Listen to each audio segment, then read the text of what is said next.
Hello అందరికీ. So ఈరోజు నాకైతే ఫిష్ ఫ్రై తినాలనిపిస్తుంది. నేనేదో ఎక్స్పర్ట్ కాదండోయ్, నా లైఫ్లో ఫస్ట్ టైం వండుతున్నాను. సో మీ దగ్గర కూడా కార్న్ ఫ్లోర్ లేకపోతే రైస్ ఫ్లోర్తో కానిచ్చేయండి.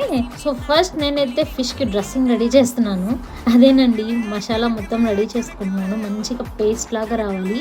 సో అలా వచ్చిన దాన్ని మంచిగా ఫిషెస్కి పట్టించాలి. ఆ ఫిష్ నేమ్ ఏంటో అడగకండి, నాకు తెలియదు. ఫ్రెష్ ఫిష్ అడిగాను, ఇది ఇచ్చాడు. సో అలా 1 అవర్ కానీ హాఫ్ అన్ అవర్ ఫ్రిడ్జ్లో పెట్టండి. ఈ లోపు రైస్ అయిపోయింది. సో చారు చేసేద్దాం. ఎలా అయితే చేప నెలలోనే బతుకుతుందో అలానే నేను కూడా నెయ్యి లేకుండా బతకనండి. ప్రతి దాంట్లో నెయ్యి ఉంటుంది. ఒక్కసారి చారులో నెయ్యి ట్రై చేయండి, చాలా బాగుంటుంది. దీంట్లో పొడి కూడా మా మమ్మీ ఇండియాలో చేసి పంపించింది, మా అమ్మమ్మ స్పెషల్. సో ఇదైతే ఎలక్ట్రిక్ స్టవ్, ఇది ఎక్కడికైనా తీసుకెళ్ళిపోవచ్చు. దీంట్లోనే నేను ఫిష్ ఫ్రై చేస్తున్నాను. అలా జాగ్రత్తగా తిప్పండి. ఎక్స్పర్ట్లా చేసేస్తున్నాం కదా. కానీ మీ నమ్మరు, ఫస్ట్ టైం చేసినట్టే లేదండి, చాలా బాగుంది. మీరు కూడా ట్రై చేసేయండి.